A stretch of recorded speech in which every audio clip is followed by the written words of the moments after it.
Bienvenue sur SOS Docteur TV en direct du Salon de la Santé du Bien-être de Lomé. Mesdames et messieurs, aujourd'hui on parle donc de naissance, de prévention et de protection. Une structure qui met donc chaque vie au cœur de ses actions. Je parle bien évidemment de la structure Bonjour Bébé. Et donc préparer l'arrivée d'un enfant, c'est aussi préparer l'avenir. Restez avec nous, on vous dit tout pour accoucher en toute sérénité.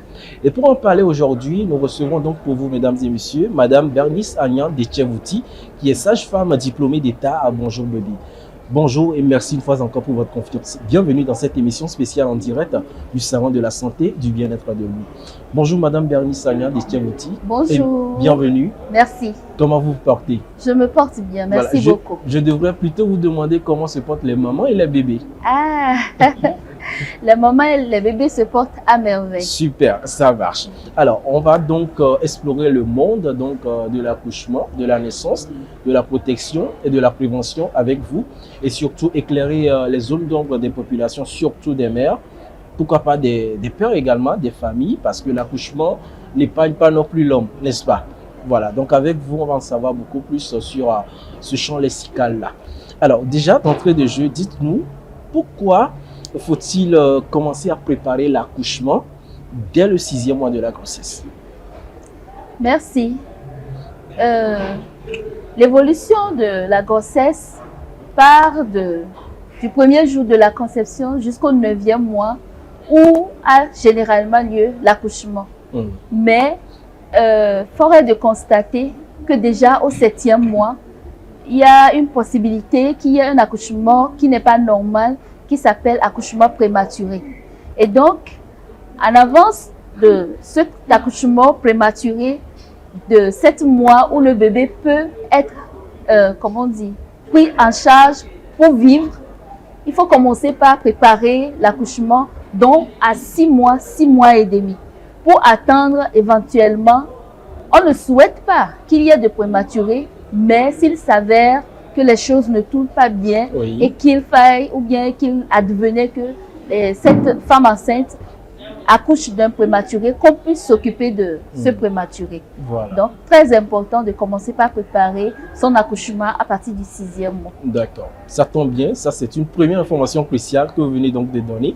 J'espère que, les téléspectateurs qui nous suivent actuellement ont donc avec eux leur calepin et leur bic pour noter l'essentiel. Alors, dites-nous, quels sont ces effets indispensables à réunir avant le départ à la maternité? Merci beaucoup. Avant le départ à la maternité, cette femme enceinte devait mettre de côté le nécessaire comme la garniture. Chez nous, communément, nous utilisons les pagnes usées. Oui. Sinon, je vais parler de champ. Voilà. Donc, les pagnes usées, bien lavées, séchées, repassées. Et cela aussi dépend des structures de soins de santé dans lesquelles la femme enceinte devra accoucher. Si c'est dans des grandes cliniques, il y a déjà des champs qui sont prévus pour pouvoir accueillir le nouveau-né, pour pouvoir prendre soin de cette femme quand elle accouchera. Mais souvent dans nos centres médico-sociaux, nous conseillons d'apprêter les pagnes usées, bien lavées, repassées, comme je l'ai dit plus haut. Et il est aussi important de préparer quelques vêtements pour le bébé et surtout des vêtements en coton si les moyens s'y prêtent. Des vêtements en coton. Et il y a aussi une tenue qu'on appelle souvent agosu. Ah oui. Agosu, c'est des tenues combinées, vêtements combinés de la tête jusqu'aux pieds qui protègent bien l'enfant contre le froid qu'il faut préparer. Il faut prévoir aussi des couches pour bébé, prévoir des chaussettes, des bonnets, des gants pour pouvoir protéger le bébé. Et au niveau de la maman, je reviens encore, il serait important d'apprêter quelques vêtements pour elle-même parce que après être sortie de la salle d'accouchement, oui, elle devra s'habiller, apprêter quelques draps pour qu'on puisse dresser le lit sur lequel on va l'installer après la sortie de la salle d'accouchement et de préparer aussi quelques nécessaires pour sa toilette. Voilà. Sa toilette. Donc, apprêter aussi une couverture pour pouvoir se protéger contre le froid. Ok. Il y a aussi, en plus de tout ça, pour les centres médico-sociaux, question d'apprêter certains éléments comme de la vaseline, un peu d'eau de Cologne, du détergent, du savon, coton, alcool, de l'eau de Javel. Et je vais insister un peu par rapport à l'eau de Javel en disant qu'il faut de l'eau de Javel de qualité, c'est-à-dire acheter dans une pharmacie ou bien dans un supermarché, c'est-à-dire que ce soit de l'eau de Javel, voilà, de qualité, parce que la manipulation de cette eau de Javel, c'est pour nettoyer les éléments sanguins. Oui. Et si ce n'est pas de l'eau de Javel de qualité, ça risque de ne pas faire le travail que ça devait faire et exposer même le personnel soignant par rapport à certains jets. Voilà. D'accord. Alors, de tous ces produits-là que vous aviez cités tout à l'heure, quels sont ces produits qu'on peut qualifier de déconseillés, par exemple, pour le nouveau-né, et pourquoi? D'accord. Quand je parlais de la préparation, j'ai oublié de faire mention qu'il est important d'apprêter de l'argent. Ah, ça c'est important. Il faut apprêter de l'argent, mettre vraiment quelque chose de côté parce que l'accouchement, ce n'est pas gratuit. Arriver dans la structure de soins de santé, il y a quelques petits éléments à acheter. Si je dis quelques petits éléments, c'est pour dire qu'au jour d'aujourd'hui, c'est vrai qu'il y a le programme Ouezou, voilà, qui aide beaucoup les femmes par rapport à ce qu'elles devaient dépenser normalement pour l'accouchement. Et il y a aussi, si c'est que la femme va accoucher par césarienne, le kit de césarienne qui est subventionné, mais néanmoins, il faut apprêter de l'argent, un peu d'argent pour pouvoir accompagner cette femme enceinte au moment où elle sera en travail. Maintenant, je reviens par rapport aux éléments qui ne sont pas conseillés, aux produits qui ne sont pas conseillés. Le talc. Le talc, par exemple, n'est pas un produit conseillé. Nous n'avons pas vraiment besoin à la maternité parce que quand on utilise le talc pour le nouveau-né, cela peut entraîner chez lui le rhume. Parce que vous convenez avec moi que le talc, quand on le met sur quelque chose, ça se soulève comme de la poussière. Et en plus, les talcs sont souvent parfumés. Oui. Et donc, ce parfum, avec cet aspect de poussière du talc, ça peut entraîner chez le nouveau-né, voilà, le nez bouché. Et vous voyez, le nez bouché chez un nouveau-né, c'est compliqué. Très compliqué. Et aussi, nous déconseillons, ou bien nous ne conseillons pas l'achat des pommades noires, par exemple, pour la fontanelle. Ce n'est pas nécessaire.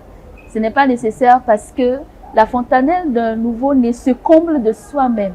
Qu'on y mette quelque chose ou pas, ça se comble. Et si nous tenons à mettre quelque chose, je pense que c'est juste un effet placebo. Placebo, c'est-à-dire, mais pour la forme. Parce que qu'on mette ou pas, au fur et à mesure où le bébé grandit, les deux fontanelles se comblent de soi.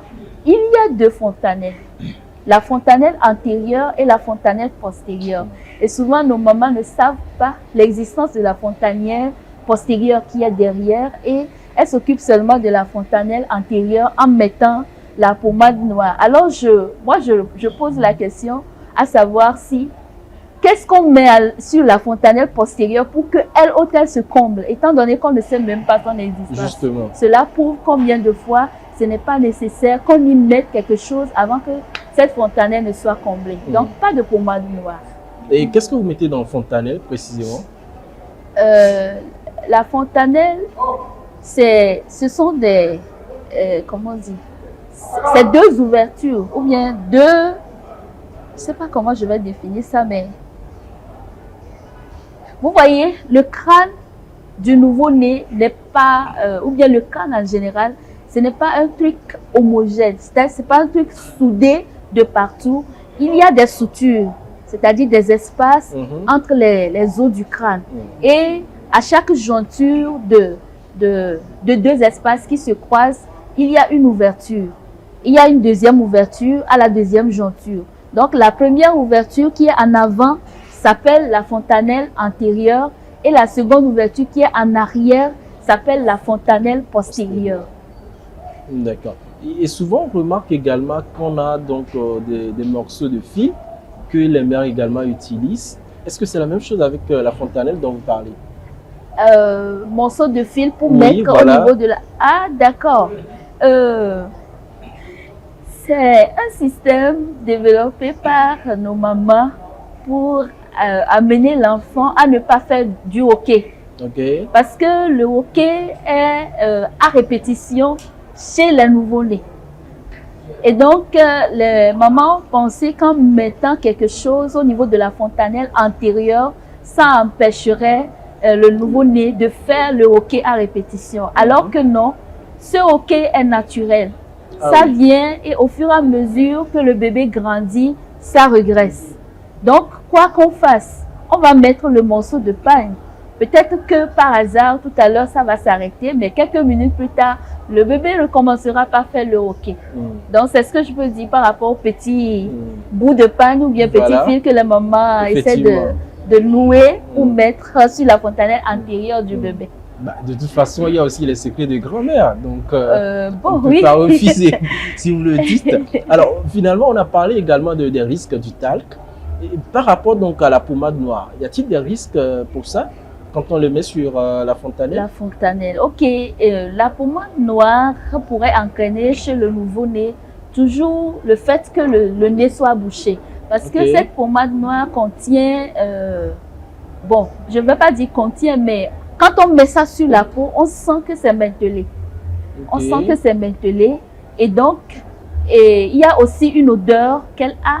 Et avec cette odeur, généralement les odeurs fortes entraînent à ce que les nez se bouchent, bien les narines se bouchent chez les nouveau-nés. Donc, avec cette odeur de la pommade noire, avec le fait que ce soit mentelé, ça peut entraîner à ce que le nez se bouche. Au-delà de ça, je peux parler du fait que les habits vont se salir très rapidement. Étant donné que c'est un produit noir, on porte un vêtement au bébé, il faut mettre le chapeau. À peine on met le chapeau, ça devient sale. Et puis vous voyez, quand les choses se salissent vite, il faut laver. Pour laver, il faut acheter du savon. Et donc, ça agit sur l'économie ou pas? Justement. Même si ce n'est pas élevé. Mais l'analyse que vous avez faite tout à l'heure. Et que dites-vous donc des mamans qui parfois utilisent des pommades pour les nouveau-nés?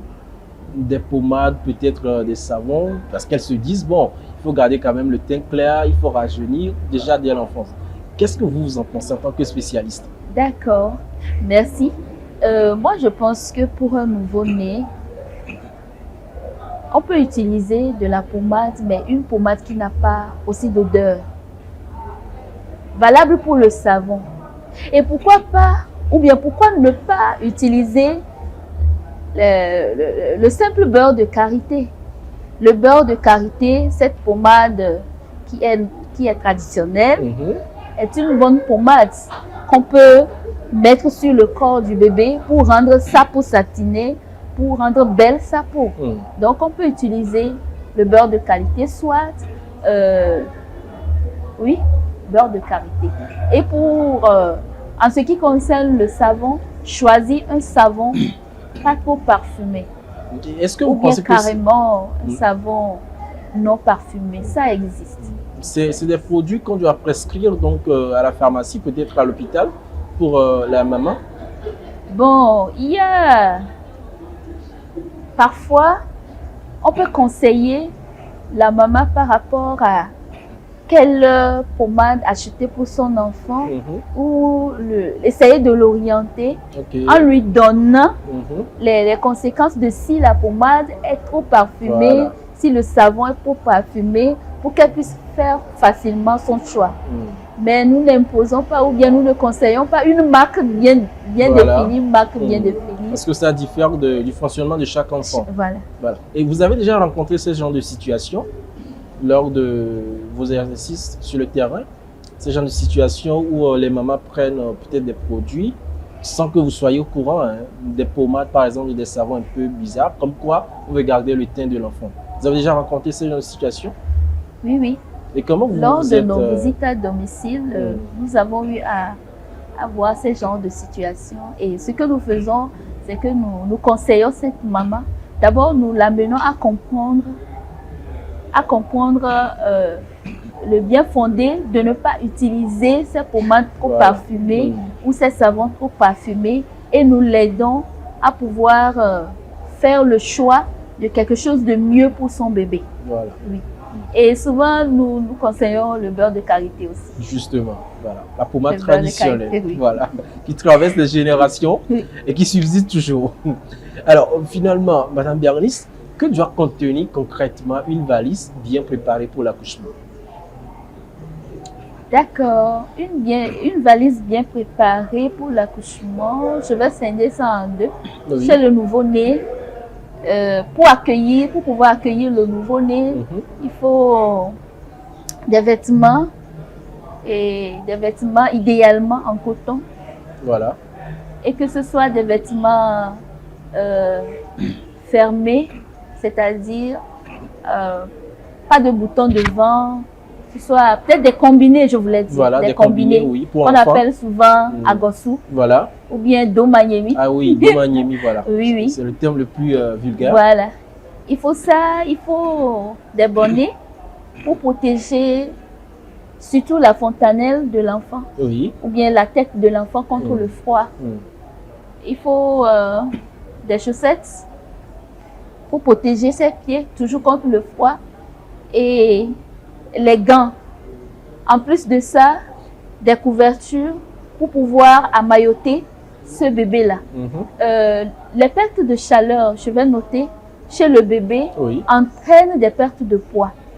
C'est-à-dire? C'est-à-dire, quand un bébé prend régulièrement froid, de la façon dont sa croissance pondérale devait être faite, il y a ceci, ça n'évolue pas aussi normalement parce que les pertes de chaleur à travers les extrémités, c'est-à-dire à travers les paumes des mains, la plante des pieds, la tête, entraînent comment on dit ça?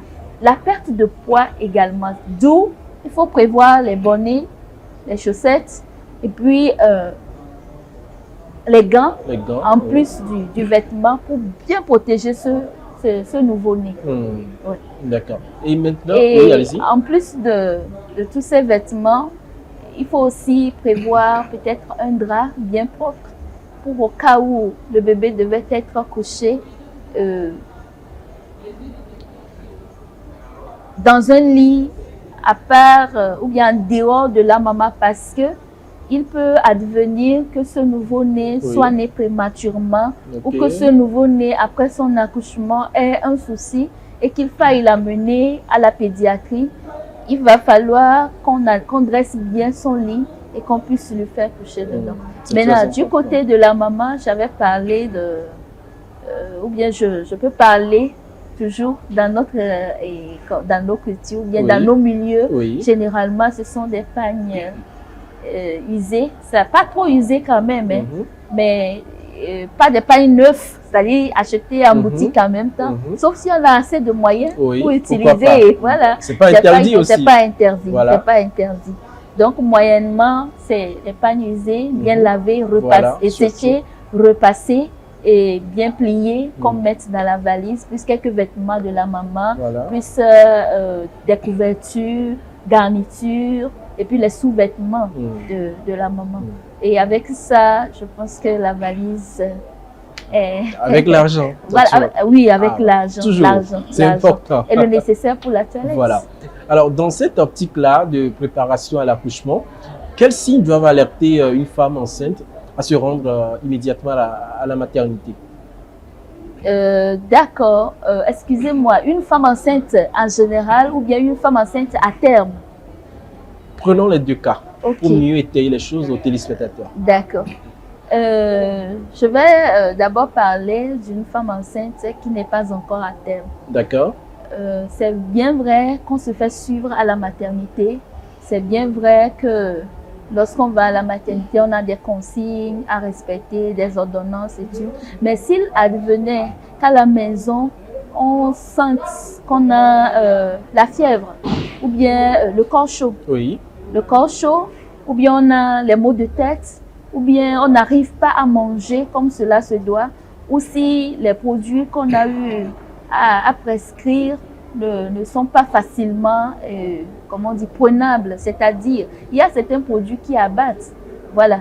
Devant ces cas, il faut que la femme enceinte retourne à la maternité voir la sage-femme qui lui a fait la prescription, ou bien le médecin gynécologue qui lui a fait la prescription pour en parler et voir qu'est-ce qu'il faut faire. Peut-être qu'on va remplacer la molécule, bon pas la molécule, peut-être la forme, on va remplacer la forme du produit. Et si c'est le corps chaud, peut-être pousser un peu, voir pourquoi son corps est chaud, pourquoi est-ce qu'elle a mal à la tête. Parce que vraiment, il y a certaines infections qui ne marchent pas avec la femme enceinte, dont je peux citer le paludisme. Alors que le paludisme, généralement, ça commence par les manifestations du paludisme.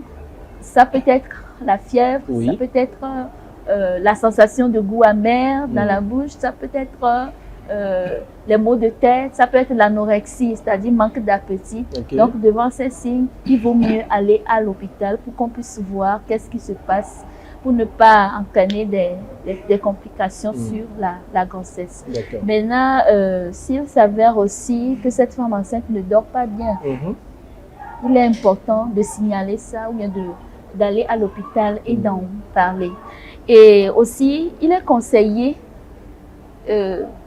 d'avoir l'oreille attentive par rapport au fœtus. Parce que à partir d'un certain âge de grossesse, les bébés bougent dans l'utérus, ce qui est normal. Et donc, cette femme devait être attentive pour sentir bouger son bébé au cours de la journée. Mais si elle fait toute une journée, 2 jours, et elle ne sent pas les mouvements actifs du bébé, il est important de retourner à la maternité parce que il se peut que ce soit une grossesse qui veut s'arrêter ou bien le bébé est en danger, c'est pour ça qu'il ne bouge pas et tout et tout. Maintenant, si je vais parler d'une femme enceinte à terme, ou bien une femme enceinte à partir du 7e mois. Bon, avant le 7e mois d'ailleurs, 6 mois, 7 mois, même 5e mois. Lorsque la femme est là et qu'elle constate qu'il y a un liquide qui coule d'elle sous forme de l'eau, sous forme d'eau, il est important de se rendre à l'hôpital parce que il se pourrait que ce soit la poche dans laquelle se trouve le bébé qui se soit fissurée ou qui se soit ouverte. Parce que les bébés se trouvent dans un liquide au niveau de l'utérus, c'est dans une poche contenant un liquide. Et ce liquide ne devra pas se vider avant l'accouchement. Donc, devant ces signes, il faut se rendre à l'hôpital. Également, si cette femme enceinte voit du sang dans ses sous-vêtements, il vaut mieux aller à l'hôpital. Il vaut mieux aller à l'hôpital. Maintenant, si c'est une femme au 7e mois, j'avais parlé de 5e mois. 7e mois, c'est aussi valable. Au sang, il faut se rendre à l'hôpital. Et s'il y a aussi des contractions, des contractions, c'est l'utérus qui se durcit, qui se relâche. Ce n'est pas bon, il faut aller à l'hôpital. Maintenant, si c'est à terme, c'est-à-dire au 9e mois, de toutes les façons, il faut se rendre à l'hôpital. Sauf que au 9e mois, si on voit le liquide amniotique qui est en train de couler, ce qui n'est pas normal, parce que normalement, on devait rompre la poche nous-mêmes. C'est-à-dire lors de l'accouchement. Voilà, on devait rompre la poche nous-mêmes à l'hôpital. Mais si par accident, ce liquide-là commençait par couler à la maison, ou que c'est des traces de sang qu'on voit dans ses sous-vêtements, ou que c'est des pertes sous forme de morve, striées de sang, plus des contractions, c'est-à-dire l'utérus qui se durcit, qui se relâche, il vaut mieux aller rapidement à l'hôpital. C'est valable également si on voit qu'on a le corps chaud. Donc ou ça, bien c'est les d'autres signes majeurs. Voilà, qui peuvent donc alerter une femme enceinte tout de suite à pouvoir donc se rendre à la maternité ou à l'hôpital. Alors maintenant, comment se déroule, vous, en tant que bonjour bébé, pardon, votre accompagnement à l'accoucher et du nouveau-né, voilà, dans ce processus-là, comment se déroule donc cet accompagnement? D'accord. Bonjour bébé étant un service dont l'équipe est composée de sages-femmes, notre accompagnement consiste à faire le suivi à domicile des femmes enceintes, des accouchés et des nouveau-nés. Seulement, nous ne faisons pas de consultation prénatale à domicile, nous ne faisons pas d'accouchement à domicile. Et ces mamans ou bien ces femmes enceintes nous sont confiées ou bien nous les trouvons dans les centres médico-sociaux avec lesquels nous travaillons. Nous ne sommes pas encore avec tous les centres médico-sociaux de Lomé, mais les quelques centres médico-sociaux avec lesquels nous sommes, nous viennent ces mamans que nous allons accompagner en les visitant à domicile. Je ne sais pas si j'ai répondu. Effectivement. Maintenant, avant donc d'entamer les actions concrètes de Bonjour Bébé sur le terrain, est-ce que vous avez un conseil par exemple aux jeunes mamans pour les premiers jours avec leur bébé? D'accord. Les mamans, si j'ai un conseil à donner aux mamans par rapport aux premiers jours, concernant les bébés, oui. Je dirais qu'il est important de bien prendre soin de l'habillement du nouveau-né. Et l'habillement du nouveau-né devait respecter le fait que l'organisme des nouveau-nés ne s'auto-régule pas comme chez l'adulte. Et donc, les nouveau-nés ont tendance à sentir ou bien à attraper vite froid que les adultes. Du coup, les vêtir chaudement, les vêtir proprement. Il faut que les vêtements de bébé soient propres. Effectivement. Et je conseillerais aussi de bien allaiter ce nouveau-né. L'allaitement est, ou bien le lait maternel, est l'élément nutritif qui peut aider, ou bien est l'aliment qui peut aider le nouveau-né à évoluer, à grandir sur le plan cognitif, sur le plan staturo-pondéral. Et donc, il faut bien allaiter cet enfant. Si c'est un bébé prématuré, je conseillerais de l'allaiter chaque 2 heures. Et si c'est un bébé né à terme, chaque 3 heures, c'est l'idéal. Et ne pas faire des bains exagérés. Des bains exagérés avec des massages pas possibles pour faire endormir le bébé pendant des heures, à ne pas téter, à ne pas pouvoir téter. Et pourtant, le sommeil à lui seul ne peut pas faire grandir un bébé, mais c'est quand le bébé mange et dort que ce bébé va grandir. Je conseillerais aussi aux mamans d'adopter une bonne position pour les téter. Parce que quand on tient bien le bébé et qu'on lui donne le sein, le bébé est à l'aise, prend bien le lait et grandit bien. Et ça permet aussi au bébé de pouvoir avoir la chaleur de la maman. Voilà. Mais quand on adopte à la bonne position, ce n'est pas idéal. C'est pas avantageux pour le bébé et également pour la maman parce que la mauvaise position pourrait entraîner chez elle des crevasses, c'est-à-dire l'apparition des plaies au bout du sein parce que le bébé ne tient pas bien le mamelon comme cela se doit. Et je conseillerais aussi à cette maman, par rapport à son bébé, de bien s'alimenter. Parce que c'est ce que la maman mange qui se transforme et qui vient dans le sein sous forme de lait maternel pour le bébé. Et si la maman ne se nourrissait pas bien, le bébé aussi va en souffrir. Et je dirais là, je profiterai pour ouvrir cette parenthèse en disant qu'il y a certains aliments qui ne sont pas avantageux chez les nouvelles accouchées. Je peux parler des des sauces trop épicées, des sauces trop épicées, trop pimentées, qui accentueraient les coliques. Les coliques, c'est des douleurs abdominales douleurs abdominaux chez les nouveau-nés. Et donc, les aliments trop épicés, non. Les aliments alcoolisés, bien les boissons alcoolisées, ça ne devait pas passer. Et il faut aussi varier l'alimentation. Ne pas manger le même aliment tous les jours. Je vais donner un exemple. Dans nos contrées, généralement, quand une maman accouche, on dit qu'il faut manger la pâte pendant 3 mois avec la même sauce tous les jours. Et cette sauce, c'est quoi? C'est des sauces très épicées. Je ne dis pas que les épices n'ont pas leur vertu. Les épices ont leur vertu, c'est important, mais utiliser ça rationnellement.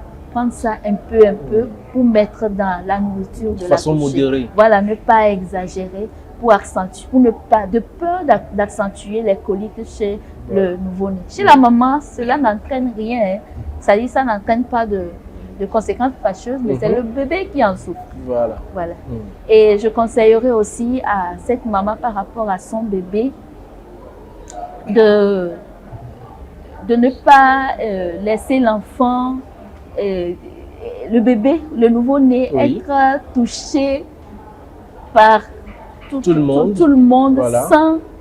sans qu'on se soit lavé les mains. S'il y a possibilité qu'on se lave les mains, c'est bon. S'il n'y a pas possibilité, prévoir peut-être un gel hydroalcoolique pour nettoyer ses mains avant de prendre les mains du nouveau-né. Et voilà. Ne pas aussi faire des bisous sur la bouche des bébés. Ce nouveau-né, je vais dire que, ou bien je profite pour dire que les nouveau-nés n'ont pas d'anticorps. L'organisme d'un nouveau-né ne développe pas encore d'anticorps. Souvent, les anticorps commencent par être développés par l'organisme du nouveau-né à partir du 6e mois. Et donc, avant le 6e mois, c'est à travers le lait maternel que les nouveau-nés acquièrent les anticorps pour se protéger ou bien se défendre contre les germes, contre les infections. Et donc, il est important de respecter une bonne hygiène pour ne pas entraîner des infections qui vont déranger le nouveau-né. Et je vais aussi ajouter qu'il est important de respecter l'inversion de sommeil du nouveau-né. C'est-à-dire? Oui. Chez les nouveau-nés, les moments de sommeil sont souvent inversés. La plupart des nouveau-nés, ceux chez qui ce n'est pas inversé, ne sont pas nombreux. C'est-à-dire, le nouveau-né dort beaucoup dans la journée et veille la nuit. Souvent, autour de 22 heures. Oui, allez-y. Souvent, autour de 22 heures, le nouveau-né se réveille et se rendort à 4 heures, 5 heures du matin. Que la maman ne panique pas et que dans la journée, qu'elle respecte le sommeil du nouveau-né qui dort contrairement à elle qui devait être éveillée. Voilà. Nous sommes toujours dans cette émission spéciale. On parle donc de naissance, de prévention et de protection avec bien sûr Madame Bernice Sagnan qui est donc sage-femme, diplômée d'État à Bonjour Bébé qui nous donne des explications concernant le domaine de l'accouchement et de la naissance et surtout de la protection de l'enfant. Alors, quel type de femme accompagnez-vous concrètement dans ce programme? Merci beaucoup. Le service Bonjour Bébé, ou bien le projet Bonjour Bébé, qui est un projet porté par la pouponnière Sainte-Claire de Lomé, est un service qui travaille avec les femmes enceintes de la couche sociale vulnérable et les femmes en situation de précarité. Mais il faut que ce soit une femme enceinte, une accouchée, et voilà. Et maintenant, par rapport donc aux bébés prématurés, comme vous l'avez dit tout à l'heure, et aux orphelins, quel service vous leur proposez? D'accord. Je vais prolonger en disant que nous travaillons avec les femmes enceintes, les accouchées, les nouveau-nés d'une zone donnée. Tout le monde ne sont pas dans tout Lomé. Donc, ce sont les femmes-là qui nous viennent de CCMS et dont les habitations se trouvent dans les quartiers environnants de CCMS-là que nous accueillons et que nous accompagnons. Maintenant, quant à ce qui concerne les nouveaux-nés dont les mamans sont décédées, c'est-à-dire les orphelins, nous faisons toujours cet accompagnement. Si c'est un bébé qui n'a pas encore plus de 3 mois, nous enregistrons un dossier de suivi et nous allons à domicile voir ce bébé. S'il y a besoin que ce bébé soit nourri au lait artificiel, nous essayons de subventionner un peu la dotation du lait artificiel et nous faisons aussi un peu de social. D'accord. Et maintenant, en 10 ans d'action sur le terrain, quels résultats concrets avez-vous obtenus? En 10 ans d'activité, nous avons plus de 10 ans. On a fait plus de 10 ans. D'accord. Plus de 10 ans. Bientôt, nous serons dans notre 13e année d'activité où nous avons effectué 48 300 visites à domicile. Wow. Et nous avons suivi 5 750 femmes. Nous avons suivi 4 850 nouveaux-nés et nous avons créé 12 groupements communautaires. Je vais détailler un peu. Dans notre suivi, nous encourageons les bénéficiaires qui ont bien respecté les conseils que nous leur donnons, qui ont vu les résultats, à mobiliser autour d'elles d'autres femmes du quartier pour pouvoir en faire un groupement dans lequel nous passons faire des thèmes ou bien nous passons donner des sensibilisations. Nous sommes dans les sensibilisations. Effectivement. Où nous passons donner des sensibilisations sur des thèmes de santé pour que par effet multiplicateur, les bonnes habitudes puissent aller de bouche à oreille pour un changement de comportement. Et nous encourageons aussi ces femmes à développer des activités génératrices de revenus. Nous-mêmes, nous ne sommes pas une microfinance, nous ne donnons pas des prêts, mais nous les orientons vers une microfinance et généralement, elles sont mises en groupe. Et dans ces groupements aussi, nous passons donner des thèmes de sensibilisation sur la santé pour le changement de comportement. Justement. Et donc, par rapport toujours à ces 12 groupements que nous avons créés, nous avons le concept ambassadrice. Ces femmes-là que nous encourageons à mobiliser autour d'elles d'autres femmes s'appellent les femmes ambassadrices de Bonjour Bébé. Super. Ouais. Ça leur donne une certaine motivation à pouvoir donc perpétuer cette collaboration avec vous et naturellement donner cette chance aux autres femmes enceintes également de bénéficier de vos services. Et j'allais donc vous demander comment vous sensibilisez alors vos bénéficiaires face aux risques liés à la grossesse. Je pense que vous avez déjà commencé par en parler. Continuez. D'accord. Merci beaucoup. Par rapport à la sensibilisation, nous avons développé des thèmes liés à la santé maternelle. Et nous avons également, en dehors d'avoir développé ces thèmes, élaboré des fiches sur lesquelles nous avons des éléments par rapport auxquels nous évaluons les connaissances de la bénéficiaire, c'est-à-dire cette maman que Bonjour Bébé a rencontrée. Nous évaluons ses connaissances sur la planification familiale, sur les risques liés à la maternité, sur les bonnes pratiques liées à la maternité, sur l'hygiène. Et après avoir évalué tout ça, au fur et à mesure où nous passons à la maison pour la voir avec son bébé, nous passons des thèmes de sensibilisation. Je passe aujourd'hui, je donne un thème de sensibilisation, je reviens prochainement, je fais la révision et je passe un autre thème de sensibilisation. Et les thèmes de sensibilisation sont, je peux énumérer l'importance de la consultation postnatale ou bien les bonnes habitudes à adopter en postpartum et l'importance de respecter les consignes qu'on donne dans les centres de santé. L'importance de bien s'alimenter en tant que femme enceinte, en tant qu'accouchée, l'importance du bilan, la réalisation ou bien de faire le bilan prénatal, l'importance de la vaccination. Surtout. Et les bonnes pratiques liées à la prise en charge d'un nouveau-né. Et de l'accoucher elle-même, ce qu'elle doit faire pour être toujours en bonne santé. En bonne santé, s'occuper du bébé. Oui. Alors, de façon brève, quelles sont donc vos collaborations avec les structures de santé publique? Avec les structures de santé publique,